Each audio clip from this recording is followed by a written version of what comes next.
Good evening and welcome to tonight's edition of This Is My Story. Over the last few weeks, we've been allowing you to hear the stories of some of the staff members at First Baptist Jackson. Now we're going to begin to allow you to hear some stories from some of our church members. Today we are on location with Kendall Smith. He's a local businessman here in Jackson. One of our Sunday school teachers, also one of our deacons at First Baptist. And so we're really excited to have Kendall with us today. And so Kendall, I appreciate you sharing your story with us. So let's just kind of begin with that. Tell us your story.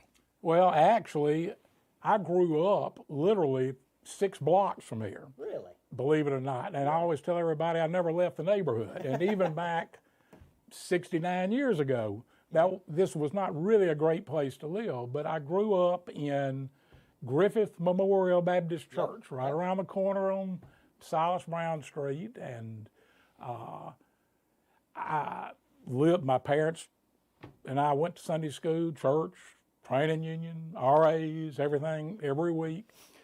But I've come to believe in everybody's life, there are divine appointments. And in my case, there were 4 divine appointments that, no doubt about it, happened in my life.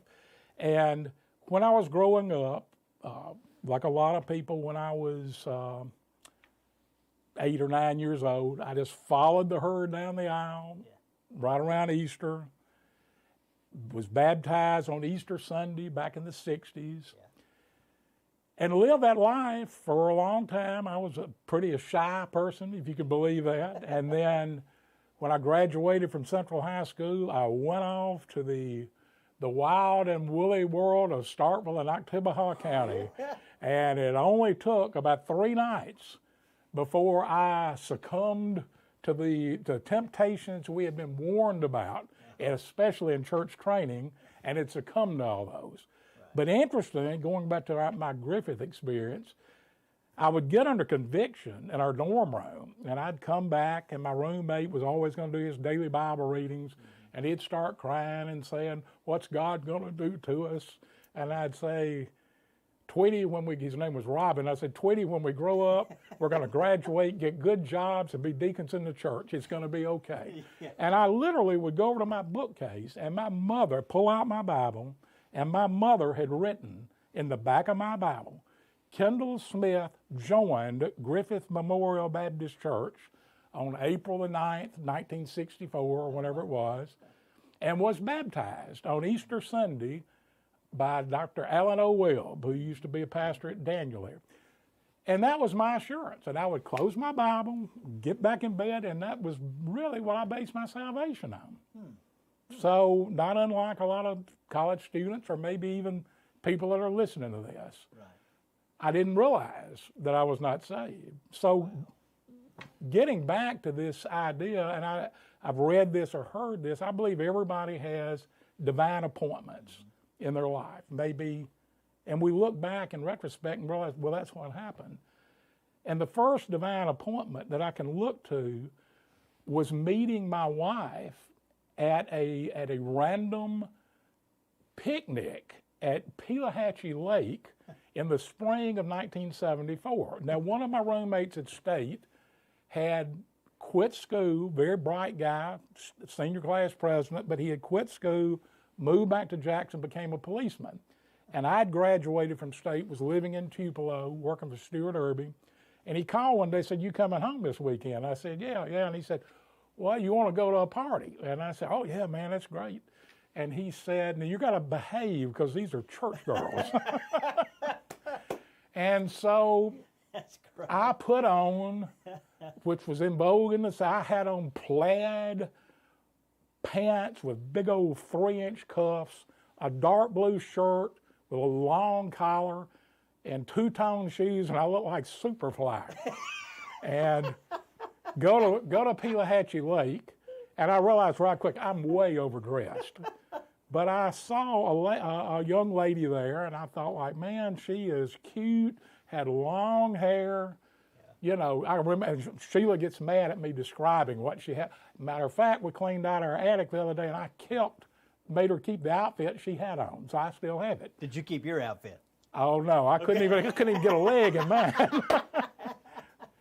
But at any rate, looking back, that was divine appointment number one, was meeting my wife, Sheila, who most everybody at church knows was a ministry assistant with Tom Washburn for a good many years, and she's never done anything wrong in her life. But meeting, I don't even know why she agreed to go out with me, but I knew that if I wanted to see her, I had to go to church, because she was at church all the time, and she sang in a quartet or a singing group.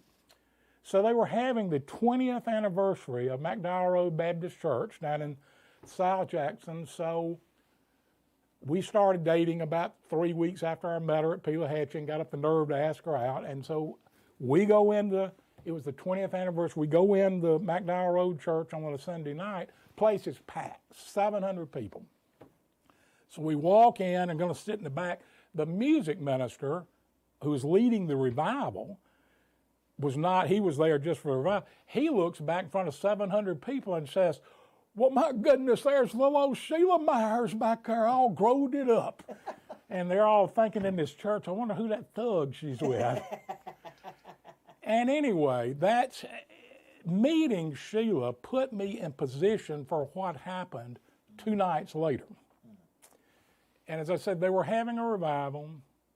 And there was a guy named Harold O'Chester. I don't know if you've ever heard of him or not, but he was at the Great Hills Baptist Church in Austin, Texas, really well-known pastor at the time.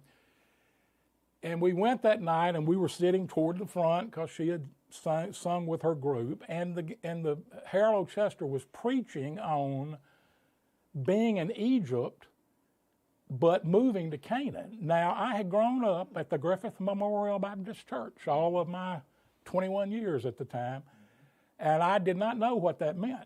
But God impressed on me, buddy, I think you're in Egypt, and I think you need to be in Canaan. So as best I could do, they had a prayer rail. We didn't have a prayer rail at the Griffith Memorial Baptist Church.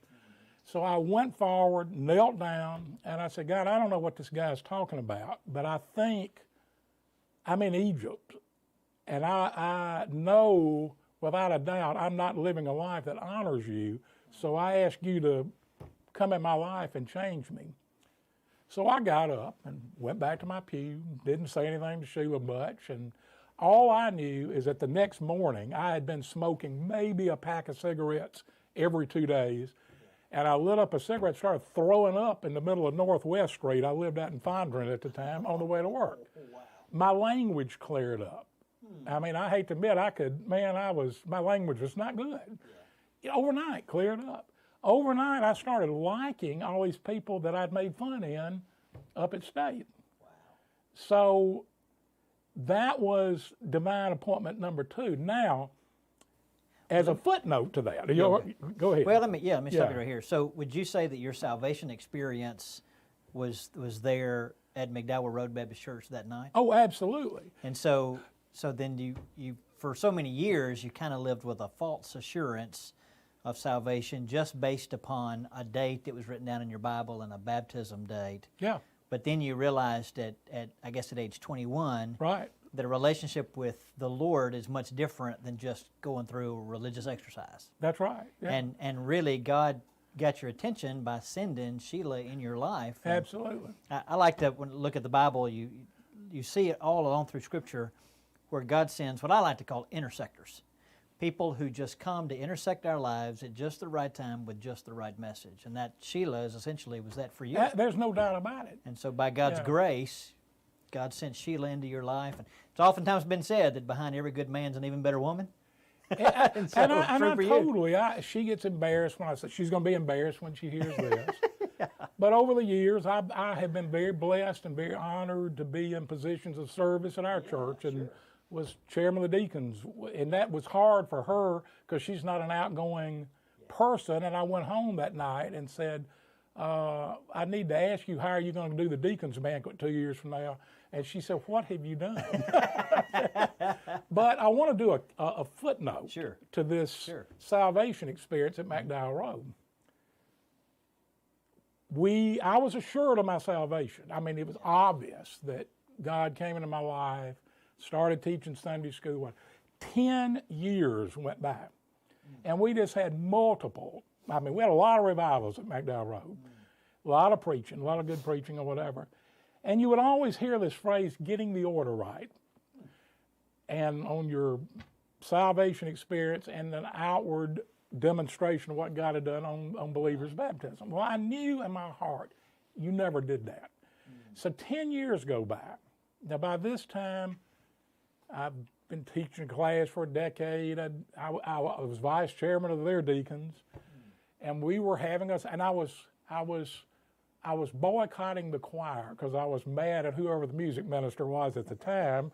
So I was sitting on the second row of the sanctuary, and I would go down and help the pastor, counsel, overflow of people coming forward because we didn't have a big staff. So I'm sitting there and leaned over and praying, and I feel somebody tugging on my sleeve, and it's Sheila. And she said, I don't know what happened when I was 9 years old. And so I did the spiritual husband leadership thing and said, well, let's go home and talk about it. So we went home and talked about, I said, well, I've been struggling with this for a decade. We just need to get this estate driven. So I said, let's just go forward tonight. And I said, it's just going to be sort of embarrassing, but let's do it. So we go to church that night, and as a lot of smaller churches do, they have somebody does a solo, and then the preacher comes up, and he said, he started looking around before he preached and said, isn't it great to know you're a Christian and you're on the way to heaven? So he looks over to his left and said, Joe, when were you saved? And he said, I saved in 1946 down there in Crooked Creek. Yeah. And he said, Sally, when were you saved? And she was going, and I said, he's going to ask us when we were saved. Kendall, tell us when you were saved. And I said, well, as a matter of fact, Sheila and I are coming forward tonight to let the church know what happened in our lives a long time ago, but we've never truly followed the Lord in believers' baptism. He stops the service. He said, oh, well, we're just going to stop the service now, and we're going to do the invitation. Y'all come on down here. Wow. So you were vice chairman of deacons. Yeah. And we're coming down the aisle to make the public profession of faith you had made 10 years ago. Right. Wow. Because I'd never gone forward in a service and said that's what happened. Absolutely. Yeah. So I'm thinking, so then they stopped the service, and probably 500 people in the evening service come by to speak to you. Yeah. And it was a little troubling because people would come by and say, this one particular lady said, I've been praying for you for a long time. And I thought, like, what does that mean? But that was divine appointment number two. And it was, there's no doubt that God had his hand in that, because a lot of people after that, there were some people that came forward over succeeding Sundays because they've been struggling with the same thing. Wow. So God used that as a testimony for other people to realize that they had come on a similar path. That's incredible. Right, yeah. You can't, as Bobby Ray says, you can't make this stuff up. That's right. That's right. Yeah. Well, so you talk about two divine appointments. You say you've had more than two. So share with us the third one. All right, the third one, as we sit here in my office in this big building, I came to work for a company called Bearfield and Company in December of 1975. Yeah. Basically, after I had gotten fired from a job that I had no business having before that at a electrical supply company, I was way underqualified. My dad had worked here for a good many years, and he had said, well, if you want to come over there, I'm going to retire fairly soon, and you can have some of my accounts. And I'm thinking, like, I don't want to sell pencils the rest of my life. Yeah. And I started in the stock room, filling orders, waiting till something better came along. Well, this has been 45 years, and I'm still here. And so I had a lot, from the very beginning, I always enjoy my job, out selling. I mean, you got to talk to people, and they paid you for doing it. Yeah. But our company, through the late 80s and early 90s, began an uncertain period because the founder of the company was in his early 80s. None of the employees knew what was going to happen to us. We didn't know if he was going to sell the company. We thought he was trying to sell it. And ultimately, he had come to a deal with a publicly traded company from another state. The problem was that our main line of furniture that we represent would not sell their products through a publicly traded company. So he threatened, there was a lot of threatening going on both sides and just terrible uncertainty. Well, one day I got a phone call from our manufacturer and said, we want you and the lady that was our accounting man, we want y'all to buy the company and we'll finance it. So I immediately think, I majored in political science up at State College. Yeah. I did not major in accounting. And I thought, well, this is going to be cool. I could be president of the company and have a company car. That was the only two things I was worried about. And it'll get rid of this uncertainty. I mean, I had no idea what a pro forma meant. I had no idea what a balance sheet was. I had no idea what an income statement was. Right. They told us to go work out a price with the owner, Mr. Bearfield. And we realized, and so he worked out a deal with us, but actually our manufacturer had a financing arm that lent us the money. Well, they were so worried and intent on preserving their distribution that they allowed us to pay many, many times more than what the company was worth. I realized this later. Right. All I was worried about was going out and picking out my Buick LeSabre and adding president to my business cards. That's all I was worried about. On March the 12th, 1996, my world changed. Because, well, I'll show you this in a minute. Okay? But we signed, my wife and I, along with my partner, each individually signed personal guarantees for $2.1 million. Oh, wow. And what that means is you are telling the lender, doesn't matter what, you're going to pay them back. Yeah, right. Now, and to complicate matters, these were on very aggressive time schedules. Like it was a 30-year amortization, but a 10-year term notes. That meant it was a balloon note in 10 years. Right. Well, I'm thinking, oh, well, everything will be fine.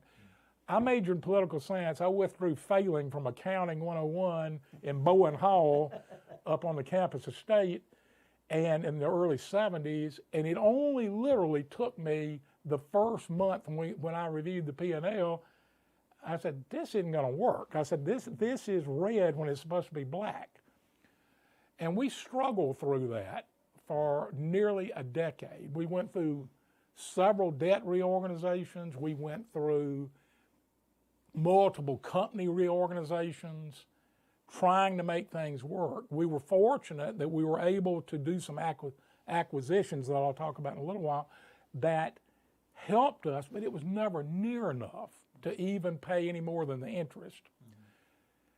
And we had to stay within formulas to be able to borrow more money. And I'll never forget where I was. I had gone, I don't know why I even volunteered to do this. I was a messenger to the Southern Baptist Convention in New Orleans several, 15 years ago. Yeah. Drove down, went to one meeting in the Superdome, went back to my hotel. My partner called and said, they're not going to give us any more money. And I said, what do you mean? And she said, they said we're out of formula and the dealership is in trouble and they're not going to put any more money in it. Oh, and I said, well, what are we going to do? She said, I don't know. What are we going to do, Mr. President? Oh, my. And I remember it was one of our favorite hotels that my family had so many good experiences. And I laid on the bed, laid back on the bed, stared at the ceiling. And I said, Lord, I've tried everything I know. I've tried all the cunning, all the cleverness, all the financial maneuvers that I know. I give up. And I said, I yield it to you. I just totally give this to you. I don't know if I have to go bankrupt, we'll have to go bankrupt. But I cannot keep living this way. So anyway, I couldn't go back. I was in no mood to go to the convention. So I packed up and I'm headed back across I-10, going across Lake Pontchartrain. And my partner calls back and said, well, they gave us the money. And I said, well, it doesn't matter. I said, you need to understand, I have given this to God seriously. And I said, I can't, because she used to scold me when it was nothing for us to leave here on a Friday afternoon. And we would need at least $250,000 to come in over the mail or electronic transfer over the 2-day weekend to be able to meet payroll and pay our 15th bills. Oh my God. And we would rush to the post office on Saturdays, and I just said, I can't live this way anymore. And so ultimately, in October the 12th of 2004, we ultimately, the manufacturer realized that we weren't, and they wanted to get out of the financing business. I think we were the final dealership, like, we don't want any more of this. Yeah. And they had identified a buyer, and it was a complicated arrangement, but ultimately, the man who now bought the company from us and owns it now, bought the company. Now, we were in a closing over at Butler Snow Law Firm. And we knew this was happening, but the impact of it did not hit me until this happened. But while we were in a room teeming with attorneys, we had attorneys, the buyer had attorneys, the lender had attorneys, the attorneys had paralegals. So the closing documents were in 3-inch binders, and a FedEx envelope came in. And I'll just let you look at this. This envelope contained those personal guarantees that were part of our original agreement. And what do you see on that? Canceled. Canceled. Yeah. Written in hand. Right. And the impact of that meant I was forgiven of $2.1 million of debt. Wow. And nobody does that. So I don't know if you want to jump in here with a question before I finish the story or not. And I was driving home that night on I-20, going back to my home in Brandon. I mean, I was praising God and thanking Him, and I said, "Oh Lord, I thank You for getting me out of this, and I give You the glory. And if there's anything I need to learn out of this, I'm willing to learn, you know. And just if I need to forgive somebody that owes me $50, I'll do that. And you know, if somebody's talked about me, I'll forgive them." And it's not, God didn't audibly speak in my car, but its Spirit spoke to me and said, you could have worked the rest of your life, never taken a vacation, never bought any more clothes, never bought a car. It's conceivable you could have paid $2 million back, but you had a sin debt on your life that my son wrote canceled in his blood. And there's nothing you could do to pay that back. And I said, Lord, you're right, you're right. And then, I mean, again, I'm not hearing voices, but it's in my heart. And I'll never forget, I was at the Cross Gates exit, driving past where First Baptist Brandon is now when all this happened. But God's Spirit said, but I want you to tell this story every chance you get. And I said, no, Lord, that's sort of embarrassing. I mean, I'm a kid that grew up down here in Doodleville, in a rough neighborhood, and the American dream is to buy a company, work hard, build it up, sell it, and move to the beach, or just. And he said, and I said, that's sort of embarrassing. And God's Spirit said, it was sort of embarrassing for my son to hang naked on a cross for you. And I said, well, you're right, you're right. And the outcome of this is of this part has been. I mean, I've done through my life all the things that a deacon's supposed to do, any Christian's supposed to do, a deacon chairman is supposed to be, in that I've been through faith, I participated in that. We had at McNair, I participated in EE at... His evangelism training. Right, but I was always concerned if I was going to do this right, if I had the Roman road of salvation down pat. And I came to the assurance by God and said, that's important. We need to know this. But you just need to tell your story. Wow. And that's what I've been able to do. And it's just amazing how often, I mean, this literally happens every week. Right. That somebody's either sitting where you are or I'm out with a customer. And in the conversation, well, tell me about your company and how did you get here? And you just sort of, and it flows into that. Yeah. And so I feel like this is the phase of life that I'm in now, and it may be the best phase, you know. Yeah. Wow, and it's an incredible story. I do want to pause here. You have another divine appointment to talk about, right? Is that? Well, this was the fourth divine appointment. Now, this was a footnote to what I've just talked about. Yes. During our period of ownership, our first acquisition that we opened a branch was in another, I'm not going to name the city and I'm not going to name the names to, But we were very fortunate that we opened a branch in a fairly large city. And the man that became our division man was a guy I really loved, cared about, great guy. He and I grew up in the industry. And during about halfway through our ownership, I got a phone call from him, and he said, "Can you meet me in Forest?" Well, I always met him in Forest when I wanted to get on him about something. Yeah. And I just said, I said, "Why are you quitting?" And he said, "Well, I wanted to tell you to your face." And he and we had about 10 employees and $3 million worth of business. They left in the dead of night, took all of our business, and make matters worse, went to a competitor. Oh, my goodness. So, that was the nail in the coffin. Now, I knew we were done having any opportunity to survive. About 4 years later, I'm sitting at this very desk, and my phone rings late one Friday afternoon, and a vendor had called me and said, "I don't know if you heard about this man," said, "but he's dying of cancer." And I'm thinking like, okay, thanks for that. So I just, and God's Spirit, so I said, "You need to go see him." And I'm like, "No, Lord, wait a minute. Do you not remember he messed us out of $3 million? And he basically ruined our chance to be a success." And so I sort of dismissed it. Well, I was driving down Gallatin Street going to Brookhaven, and God's Spirit hit me the same way it did over on I-20 and said, "You need to go see him, and you need to go see him now." Well, he lived, like I said, another city. Right. So I cancel my appointment, start heading to the other city. And I'm like, I don't really want to do this. But anyway, went in and come to find he was over here in UMC. And his wife said, "You really need to go see him." So I go, and I take this envelope and these documents, and I go in, and he's shocked to see me. And then we reminisce about good times or whatever. "I just want to talk to you about, I want to be sure you know the Lord." Yeah. And he just changed the subject. I thought, okay, what am I going to say? I said, "I want to show you something. Did you have any idea that we were $2 million in debt?" And he said, "No, I didn't know that." And I said, "That's why I was so mean to you a lot." Yeah.